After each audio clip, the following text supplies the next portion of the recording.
Good morning student.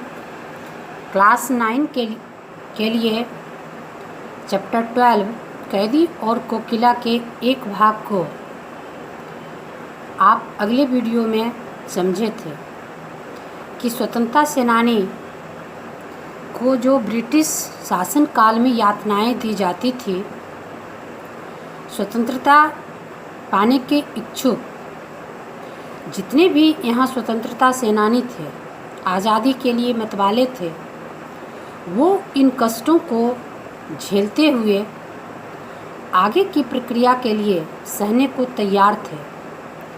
उन्हें अर्धरात्रिका की कालिमा भी लगता था कि उनके लिए दिल में कोई आने वाले प्रकाश की ओर बेधती है।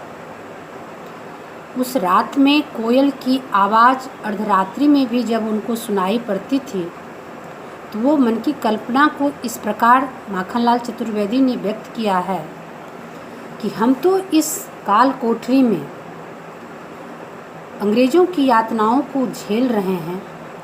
कोयल, तुम तो एक पक्षी हो, तुम तो आज़ाद पक्षी हो। तुम्हें क्या कष्ट हुआ जो इस रात्रि में तुम चीख रही हो? क्यों हुक परी वेदना बोझ वाली सी, कोकिल बोलो तो क्या लूटा? क्या कोकिल, तुम लगता है कि तुम्हारा भी कुछ लूटा है? तुम इस रात्रि में तुम अपने कूक से हमें बाधित कर रही हो, हमें सोचने के लिए विवश कर रही हो कि मैं भी वेदना से बोझिल हूँ। मृदुल वैभव की रखवाली सी, कोकिल बोलो तो। तुम्हें तो ईश्वर इतने सुंदर आवाज़ दी है। मृदुल का अर्थ कोमल होता है।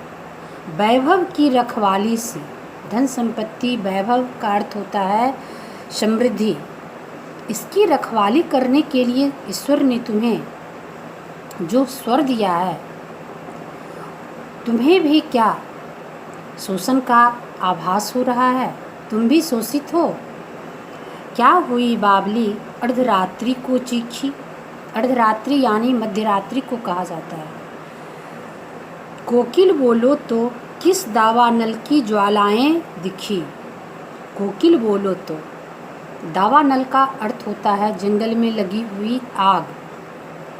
क्या तुम्हें भी यह एहसास हुआ है कि इस हरे भरे, इस खुशहाली भारत में लगता है कि कोई आग लग गई है? जिस प्रकार जंगल की आग एक बार लगने से सारे जगह को ध्वस्त कर देते हैं, उसी प्रकार लगता है कि तुम भी इस दावानल को देख रही हो। बस देख न सकती जंजीरों का गहना, हथकड़ियाँ क्यों ब्रिटिश राज का गहना।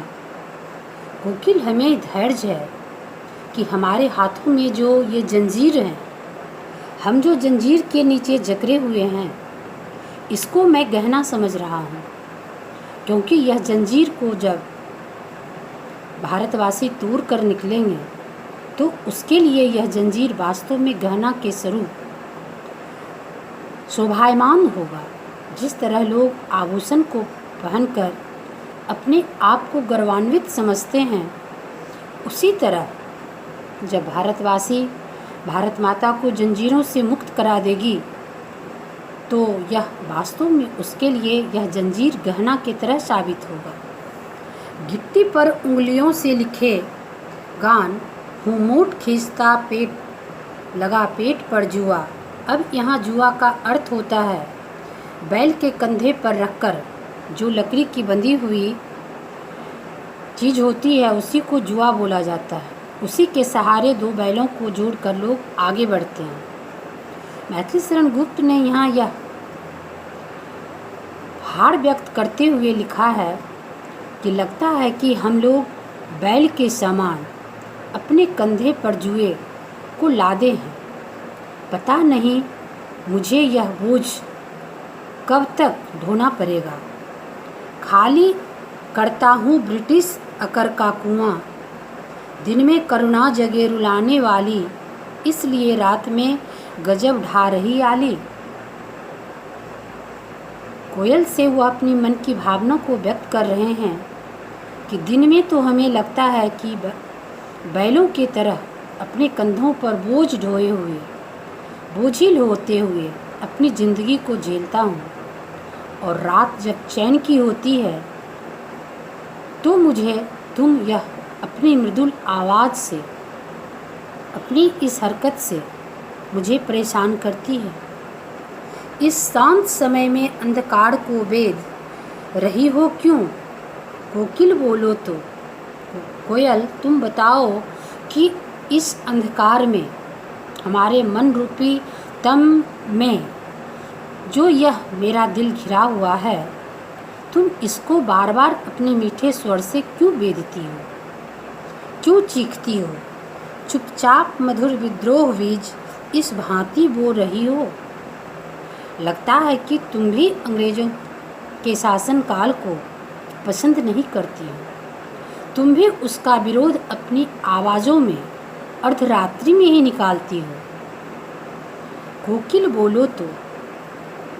एक मूक पक्षी जो कि अपनी बातों को भाषा के स्वरूप प्रकट नहीं करते हैं, लेकिन उसकी मार्मिक बात को कवि ने इस प्रकार व्यक्त किया है कि लगता है कि वह पक्षी भी अंग्रेजी दास्ता से मुक्त होना चाहती है। वह भी कैदियों को अपने स्वर से आगे बढ़ने को धिक्कारती है कि आखिर तुम इस बैलों की तरह कब तक कंधे पर इस बोझ को लेके चलोगे? तुम इस तम रूपी रात्रि को अपनी आवाज़ से बेध दो। आगे बढ़ो, स्वतंत्रता के लिए जागरूक हो। इसलिए कोयल भी अपनी भावना को व्यक्त करने से नहीं चूक रही है। मैथिली शरण गुप्त का कहना यही है कि कोयल की आवाज़ वास्तव में मृदुल होता है, कोमल होता है।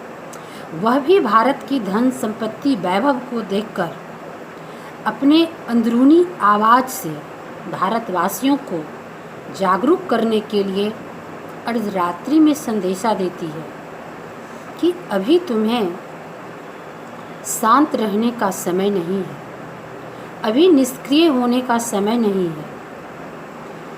इसलिए कवि ने जो यह लिखा है कि क्या हुई बावली अर्धरात्रि को चीखी, किस दावानल की ज्वालाएं हैं दिखी। तुम्हें क्या लग रहा है कि भारत में आज़ादी पाने के लिए जो यह आग लगी है, सबके दिलों में अंग्रेज़ों के प्रति जो यह चिंगारियाँ उत्पन्न हुई है, इसे देखकर भला तुम चुप कैसे रह सकती है? इसलिए कोकिल को एक माध्यम बनाकर कवि ने इस कविता के जो रचना की है, वह भारतवासियों को उद्दोलित करने के लिए कि जब एक पक्षी भी अपने मन में आज़ादी की लालसा लेकर अर्धरात्रि में विश्राम नहीं करती है, तो भला हम मानव, हम भारतवासी चैन की नींद कैसे लें?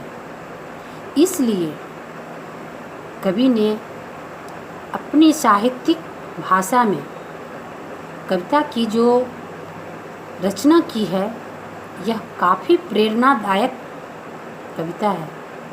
कैदी और कोकिला। कैदी का अर्थ आप समझते हैं कि कैदी जो किसी के बस में है, उसकी आत्मा विवश है।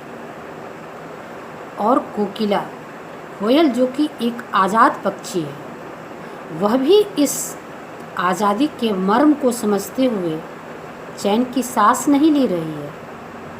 कहने का तात्पर्य यह है कि हे भारतवासी, अभी जो तुम्हारे पास यातनाएं हैं, उस यातनाओं को तुम जागरूकता के कारण सह लो, और फिर वही अंग्रेज़ों के जो जंजीर हैं, वह तुम्हारे लिए गहना के समान साबित होगा।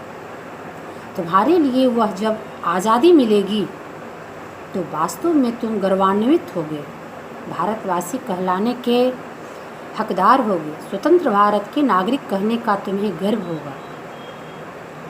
वास्तव में कवि जो होते हैं वह एक काल्पनिक बातों के द्वारा साहित्य की रचना कर अपनी लेखनी के माध्यम से जो भावना जागृत करते हैं, वास्तव में वह मार्मिक होता है, दिलों को उद्दोलित करने वाला होता है। जैसा कि इस कविता के द्वितीय भाग में बताया गया। धन्यवाद।